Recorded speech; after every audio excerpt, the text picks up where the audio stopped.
সমগ্র বরাক উপত্যকা সহ বিভিন্ন এলাকার গুরুত্বপূর্ণ খবরের মধ্যে স্বাগতম।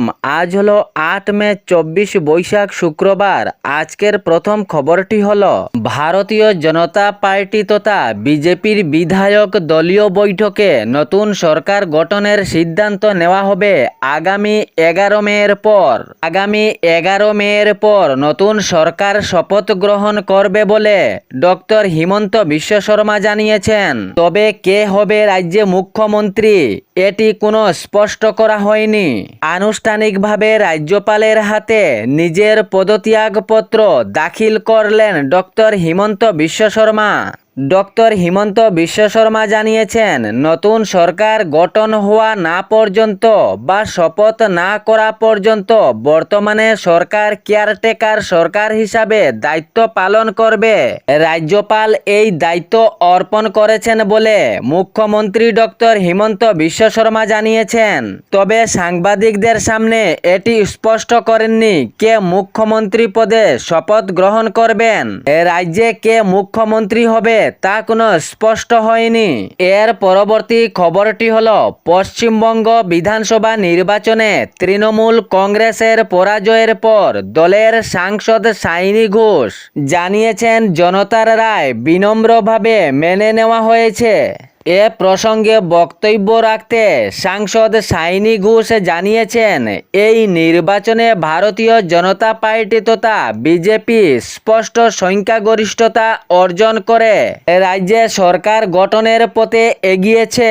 তিনি মন্তব্য প্রকাশ করেন, ২৯৪ আসনের বিধানসভায় সংখ্যাগরিষ্ঠতার সীমা ১৯৬। ফল ঘোষণা অনুযায়ী ভারতীয় জনতা পার্টি তথা বিজেপি পেয়েছে ২০৬টি আসন এবং তৃণমূল কংগ্রেস পেয়েছে ৮১টি আসন। উনার বক্তব্যে প্রতিক্রিয়া দিতে তিনি এটিও জানান, এই বিধানসভা নির্বাচনে তাদের দলকে অর্থাৎ তৃণমূল কংগ্রেসকে নানাভাবে প্রতিকূলতার মুখে পড়তে হয়েছে।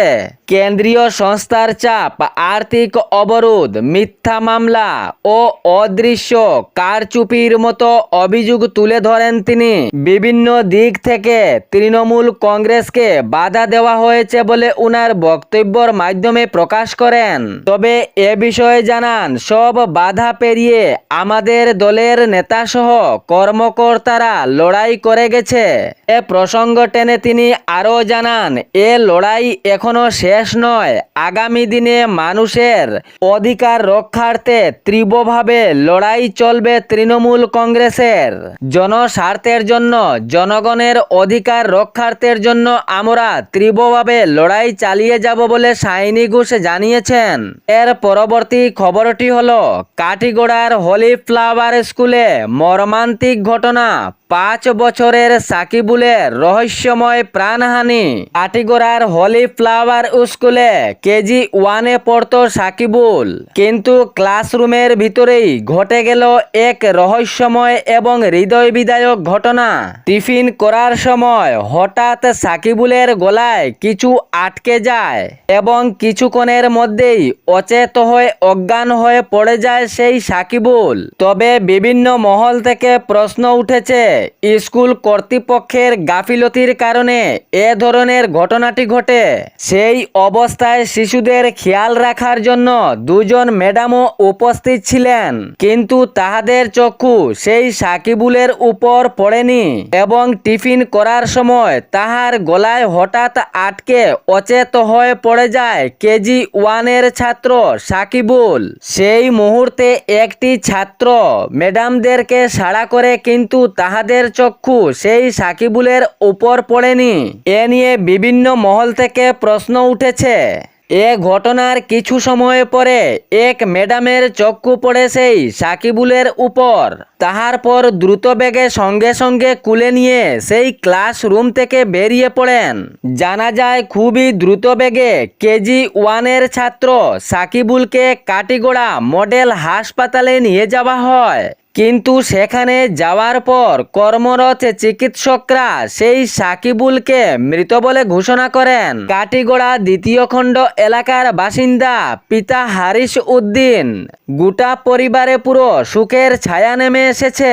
সিসিটিভি ফুটেজে এ পর্দাফাশ করার সময় এ ছাত্রটির হঠাৎ করে অঘটন ঘটে কিছু গলায় আটকানোর পর।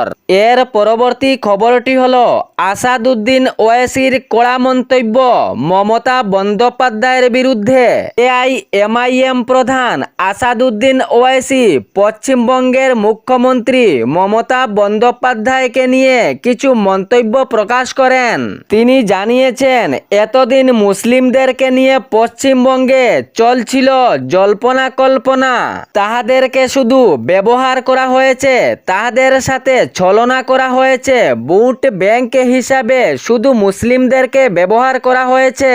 আসলে মুসলিমদের উন্নয়নের দিক চিন্তাই ছিল না মমতা বন্দ্যোপাধ্যায়ের। প্রসঙ্গে তিনি জানিয়েছেন, যদি পশ্চিমবঙ্গের মুখ্যমন্ত্রী মমতা বন্দ্যোপাধ্যায়ের মুসলিম নিয়ে এত চিন্তা থাকতো, এত উন্নয়নের চিন্তা থাকতো, তাহলে মুসলিমদের এ অবস্থা হতো না। এ প্রসঙ্গ টেনে এআইএমআইএম প্রধান আসাদুদ্দিন ওয়াইসি প্রতিক্রিয়া দেন, শুধু ভোট ব্যাংক হিসাবে মুসলমানদের ব্যবহার করা হয়েছে, মুসলিমদের উন্নয়নের কোনো লেশ মাত্র নেই, ছলনা করা হয়েছে মুসলিমদের সাথে। এর পরবর্তী খবরটি হলো ডবকার শালবাগান এলাকায় ঘটল এক ডাকাতির ঘটনা। পিস্তল দেখিয়ে 5 লক্ষের অধিক টাকা লুট করলো ডাকাতেরা।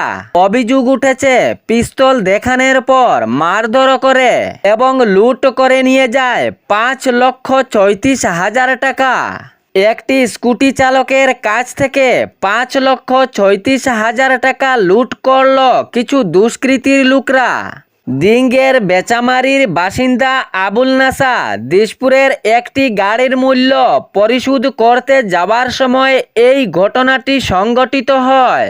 একটি স্করপিও ও একটি অ্যাল্টো গাড়ি তার স্কুটির সামনেই এসে পড়ে যায় এবং স্কুটিটি আটক করে ফেলে। তাহার পর কিছু দুষ্কৃতী সেই গাড়ি থেকে নেমে তাহার উপর পিস্তল দেখিয়ে আক্রমণ চালায় এবং মারধর করে তাহার কাছ থেকে 5,36,000 টাকা লুট করে নিয়ে যায় দুষ্কৃতীরা। বর্তমান অবস্থায় ডবকা হাসপাতালে আহত আবুল নাসা। এই ঘটনাকে ঘিরে ডবকা থানায়ও মামলা দায়ের করা হয়েছে। পুলিশ প্রশাসন এ বিষয়ে তদন্ত জারি রেখেছেন, খতিয়ে দেখার চেষ্টা চালিয়েছেন পুলিশ বাহিনী। এর পরবর্তী খবরটি হলো বিজেপি শপথ গ্রহণের পর চলবে বুলডোজার।